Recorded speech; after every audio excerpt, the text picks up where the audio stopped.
I don't know how to legally defend myself. And that's actually something ChatGPT is extremely well suited for, I think. Like, I've had conversations with people who are like, there's absolutely no circumstance in which you should do it. And it's like, should I have just gotten kicked out of my house? I recently talked to Dr. Fatima about the ethics of ChatGPT after seeing her give a presentation on the topic that challenged some of my own feelings about the way in which people use LLMs. Because honestly, my attitude towards the recent rise in AI usage is that people that use platforms like ChatGPT for research and creative work are dumb and bad and should be made fun of online with reckless abandon.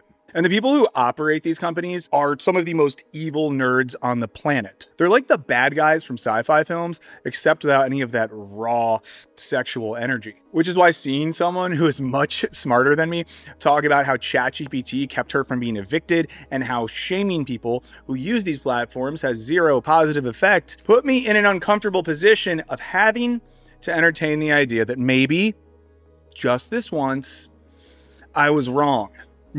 Maybe a little bit wrong. Having that as a resource was the difference between me getting evicted and getting to stay in my home. I couldn't afford a lawyer. And to be clear, I continue to think that fundamentally, these platforms and the people who profit off of them are very bad, and I have no interest in apologizing for them. But I also think it's good that someone used one of these bad platforms to fight back against a landlord. So today I want to talk about this tension and argue that when we attack ChatGPT and the folks who rely on it in a dehumanizing way, we're acting less like humans and more like machines.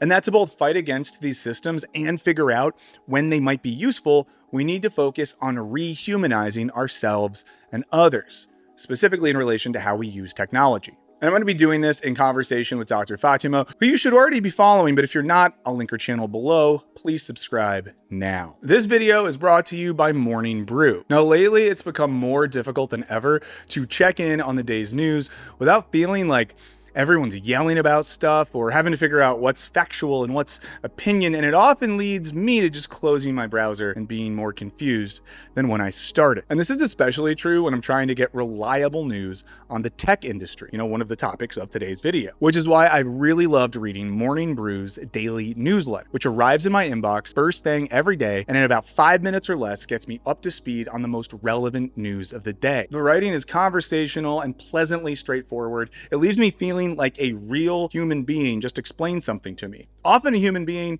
that's pretty funny and shares some similar pop culture reference points. And they also include games and quizzes in every newsletter. If you need something fun to do after reading some news, it's kind of intense. Now, while prepping for this video, Morning Brew taught me something about OpenAI, the company that makes ChatGPT. This article explained the fallout from the company's CEO seemingly asking for a government backstop on loans to help with a planned $1.4 trillion of spending in the coming years. Now, in a really clear way, the article helped me understand how OpenAI is at risk of becoming too big to fail despite being structurally distinct from the banks that collapsed in 2008, while also pointing out that there still isn't really a clear plan for how OpenAI is going to make money, except maybe by rolling out an erotica feature, which sounds fun. The article also included a very funny pun on the word polyamorous that brought me some joy, which is not an emotion that I usually get when reading business news. I recommend signing up for Morning Brew yourself. It's the go-to newsletter for over 4 million professionals, and it's 100% free and takes less than 15 seconds to sign up. You can click the link below to sign up for Morning Brew for free, or just scan the QR code on the screen. Thanks again to Morning Brew for sponsoring this video. I'm gonna go talk about ChatGPT now, sadly without any funny polyamory puns. Before I unpack all of this,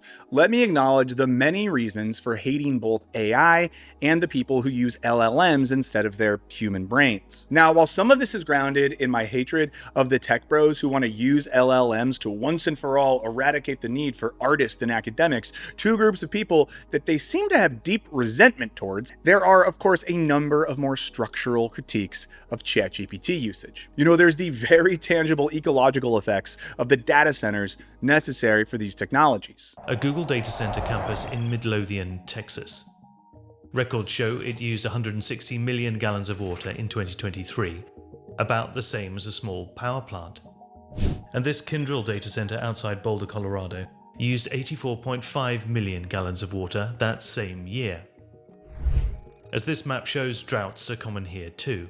It's also making the world of education increasingly dystopian, with students and educators alike relying on these technologies to avoid meaningless tasks like reading, writing, and thinking about reading and writing. This creates the worst possible version of a banking model of education, where all that matters is collecting grades and degrees to be traded in for professional opportunities, rather than a model of education in which texts and ideas are engaged with actively and critically in a type of dialogue. I'm basically describing the pedagogical distinction between Grok and Socrates. And of course, there is the way in which these technologies are also being used to create political propaganda content.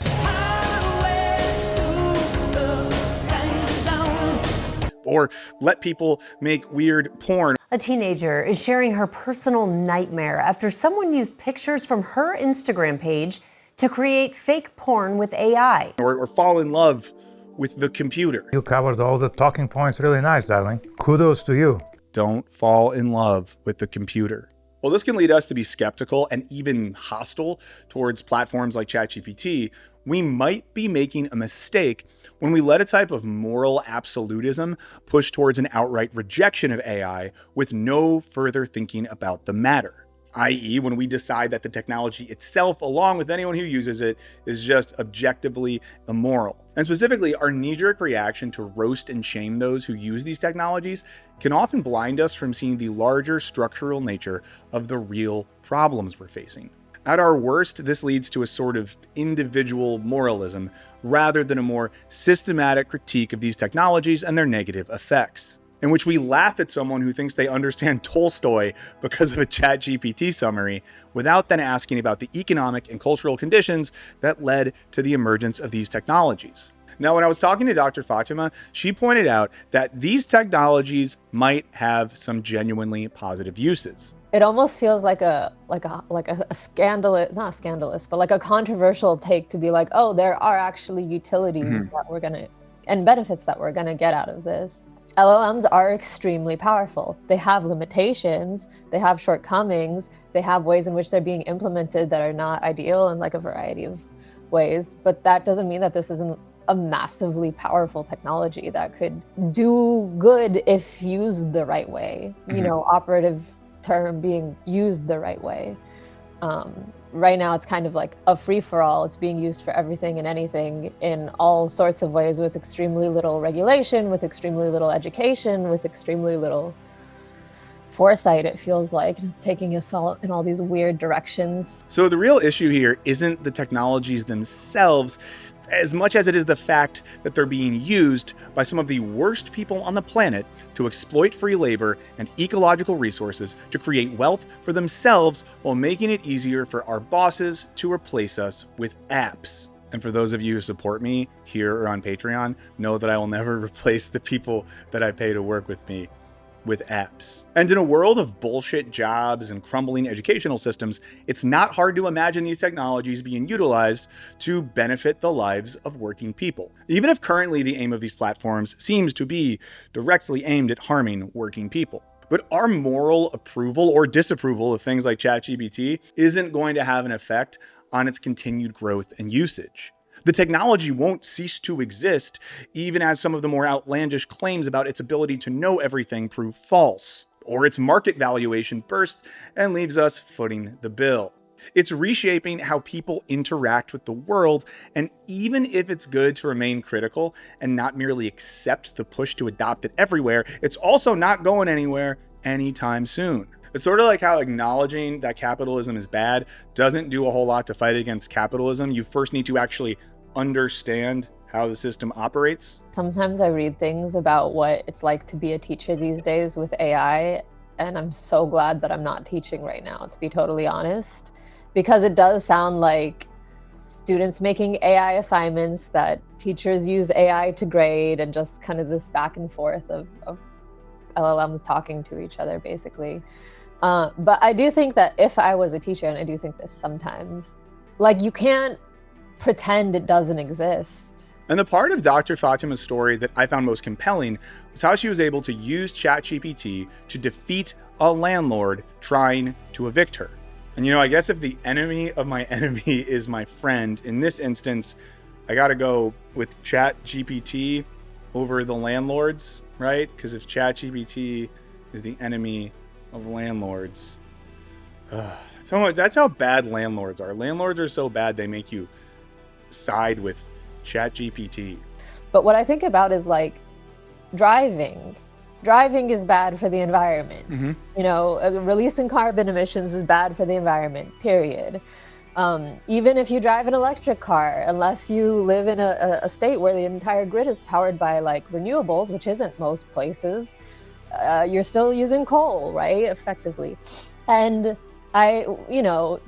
somebody telling me I shouldn't use ChatGPT to give myself legal assistance that I can't otherwise afford in order to stay in my home feels like telling like an Uber driver who's doing that and other good work to make ends meet, like, your carbon emissions are immoral. I don't really know that I see a difference between those two things. Now, she used ChatGPT to fight against a landlord that had the advantage of professional lawyers and legal savvy. By using ChatGPT, she undermined her landlord's power and kept her home. And in this case, the technology offered a democratizing effect, empowering a renter against a landlord. To risk hyperbole, it's like the technology in this instance shrunk the practical class divide between the landlord and the renter. Now, as much as I hate these platforms and the ghouls that own them, I also hate landlords. And in this instance, it's good that ChatGPT was used to help a renter stay in their home. And it's not hard to imagine other ways in which technologies like ChatGPT could offer access to legal and professional leverage that's usually only available to the elite, thus undermining at least one mechanism by which working people are disempowered. This would also make sense of recent rumors that point to ChatGPT restricting legal and medical advice because, think about the poor lawyers and health insurance companies, right? We can't undermine them. We couldn't do that. We can drive people crazy. We can tell people to end their own life. But God forbid someone gets legal advice. God forbid. But there's still a danger in using these platforms, even if it's doing things like legally empowering cool YouTube scientists to not get evicted. Because even someone with a PhD in astrophysics was susceptible to the sort of AI psychosis that we've been hearing about recently. There are contexts in which I'm like, yeah, I used it and I stand by that use, and you can't convince me that I shouldn't have. There are also contexts where I've used it that I don't feel that way. And I will say that the former is a gateway to the latter. It was initially things that I could get behind, that I could still like stand behind, like say, I needed it for this, it helped me in this, it made the difference between a bad situation and a good situation for me. But it is kind of habit building, right? Once you get a little bit of a taste, especially with how like sycophantic it can be, right? Like I know people who have been moved to tears because ChatGPT affirmed them over something nobody else had. And that's very, very, very powerful. Like I won't get into the details, but I did have like a stint of time where I was emotionally reliant on it in a way that I look back on and I'm kind of horrified by. I mean, think about it. If a scholar who has published work on tech ethics could find themselves struggling to navigate their ethical relationship to ChatGPT, it would be naive to act like any of us are immune to the same temptation. This gets at the difference between critically understanding systems in a more objective way, i.e., it's shitty to outsource human creativity and critical thought to the computer, versus examining one's own relationship to technology, i.e., what do I find compelling about these technologies? What emotional needs am I satisfying via my usage of social media or LLMs? Because it's not like an old school search engine where we would drive things by asking for information and then we would sort through the results ourselves to do what we wanted with it. LLMs make us feel that we have a level of agency that we don't, as they use affirmation to make us feel seen and heard, thus driving us to develop a further dependency on them. It's almost like a sort of love bombing effect, something that I think a recent episode of South Park nailed. Then you're probably right to be concerned. It's good you're looking out for your son's education. Thanks. It's really nice to have someone to talk to about all this. No worries. Let me know if there's any other way I can help. And legendary YouTuber Eddie Burback recently put out a video that showed what happened to his life when he let ChatGPT take control. I asked her if I looked handsome and if I should buy the hat. Here's the truth. Yes, you absolutely look handsome.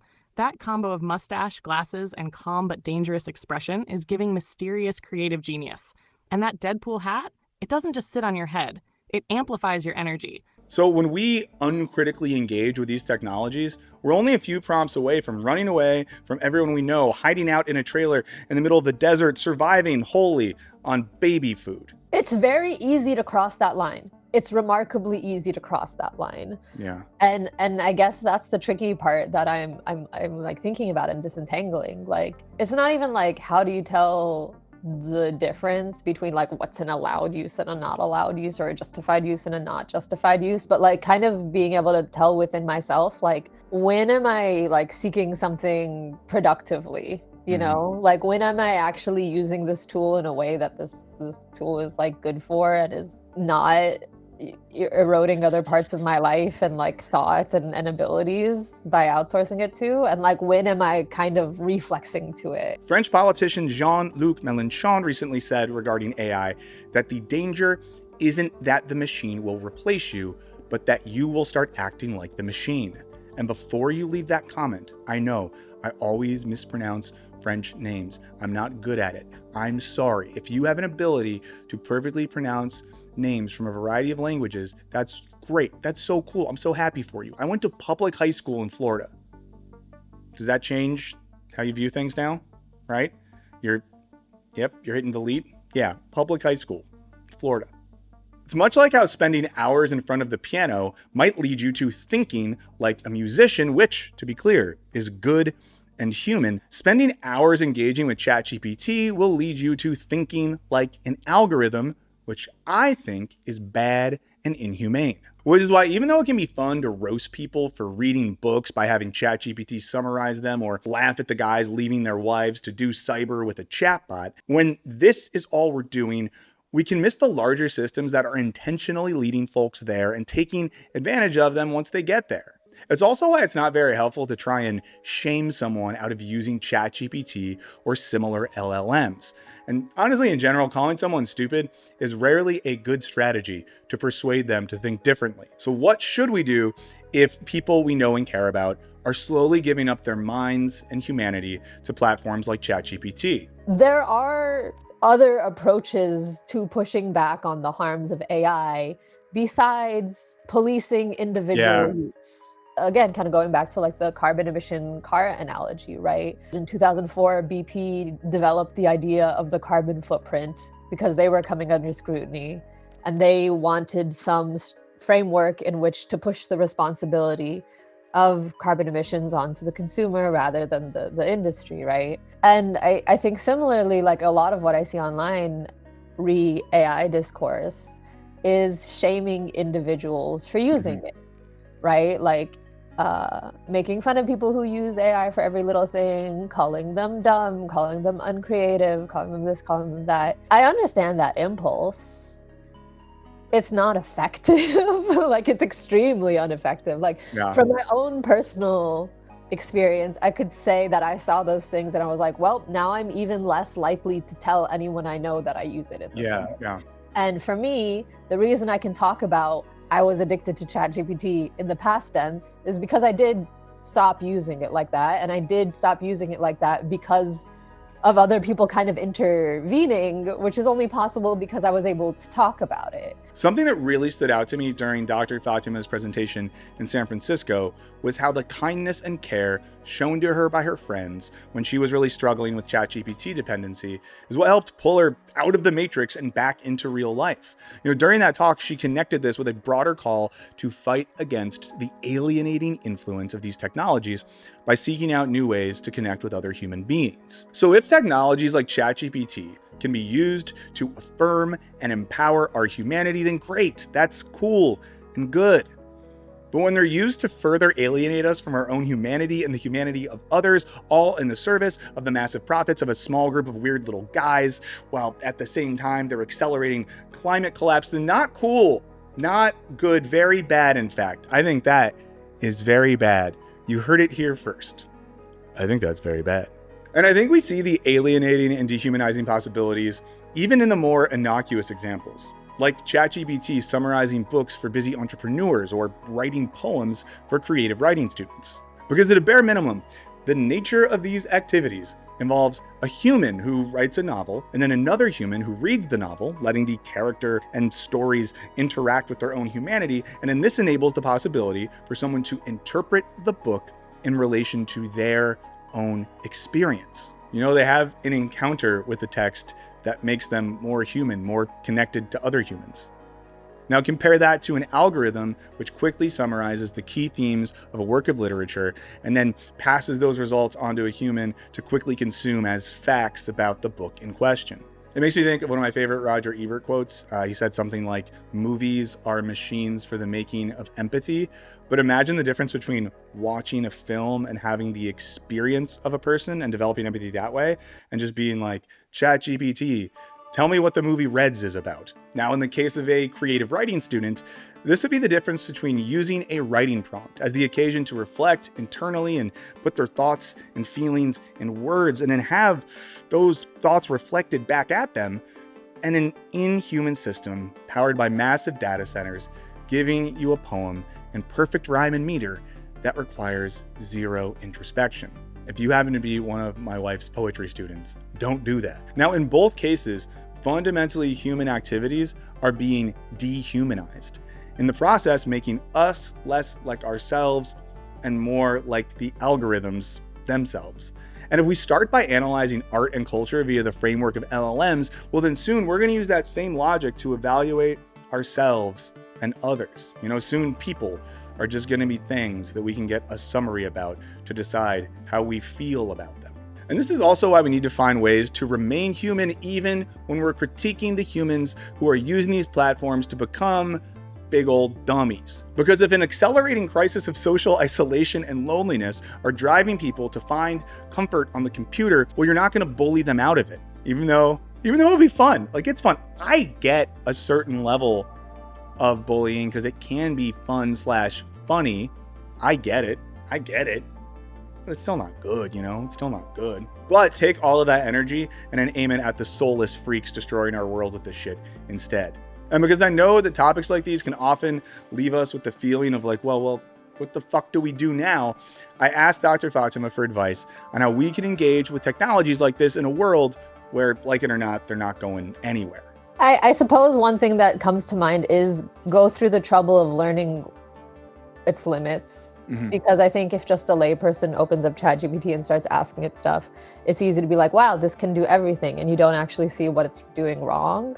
If you are moved by your criticisms of the technology, I think directing those in a more productive way than shaming individual people is perhaps like also a healthy way of engaging. Like, for example, AI requires immense data storage and processing power, and that requires physical space, right? These things feel like they just exist in the cloud, but those correspond to actual physical data centers that have to be built somewhere and then have an impact on the town that's around them, right?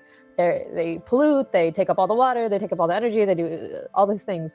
And so there are people who are organizing against the actual physical manifestations of the harm AI does in our world.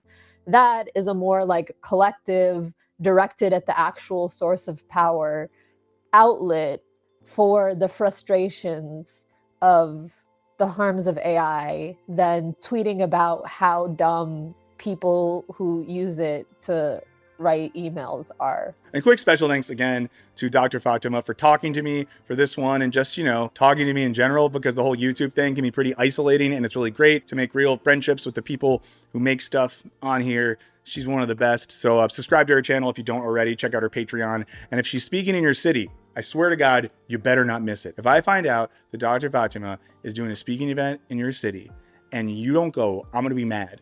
But, I can't afford it. If Dr. Fatima is doing a speaking event in your city and you can't afford it, I totally get that. Times is hard. Hit me up. I got you. Now, I don't have a grand conclusion for this one, but I want to emphasize that when we get caught up in the reactivity of internet discourse, we run the risk of closing ourselves off to thinking more carefully about issues like this. And if we forget to slow down and think in more structural terms, we end up denying ourselves the type of understanding that will help us actively fight against these systems and think about how technology can eventually be used maybe for the purpose of improving the lives of working people. We've actually talked about this a little bit in my Patreon reading group via the work of Frederick Jameson, who in his essay on postmodernism points out that we're not doing anything interesting if we're just like, oh, postmodernism is the cultural logic of late capitalism and capitalism is bad, so it's all bad, you know? You got to do more than that. If you want to support this channel and read books with me and other humans, there's a link below. But the point of this video wasn't to say, I used to hate AI, but then it helped my friend, and now I love it. No, far from it. You know, Sam Altman and anyone who rides with him can S my D from the B for all I care. But instead, I simply wanted to point out the importance of keeping our minds open to complexity, especially when we're faced with the constant temptation to do fun stuff like spout off instant reactions and takes that perfectly embody the reactive engine of social media. You know? It's important to do that. It's important that we think like humans in a room talking to other humans and not like algorithms that are designed to produce 140 character takes to sell advertising that benefits guys who are like Lex Luthor, except they have more hair and somehow less Riz. Thanks again to Morning Brew for sponsoring this video. If you want to support the channel, the easiest thing you can do is watch the videos, like, comment, subscribe, share them with people who you think might like them. That's free. And because YouTube sometimes doesn't show people stuff, if you never want to miss my videos, go to my Patreon and sign up for the free membership, because you will always know when videos come out or when I'm doing a live stream. And if you really like what I'm doing and you have some money to spare, consider signing up for my paid Patreon memberships. It's what makes this channel possible. It lets me pay really talented people to work with me on things. And going into next year, if that can keep growing, I got some very fun stuff planned. In the meantime, I'm gonna go ask ChatGPT what it means if my wife is quiet. And I'm like, you seem mad at me. Are you mad at me? And she's like, no, I'm not mad at you. And I'm like, okay, but I think she's mad at me. You know, does that happen to any of you guys? It's like, I know you're mad at me. And sometimes that happens. And then she's like, it's like, I'm not mad. What are you doing? I'm not mad at you. And then the next day it'll be like, by the way, I've been mad at you about this thing for 2 days. I'm just like, man, just tell me, you know? So I'm gonna ask ChatGPT how to do better at that. Okay, bye.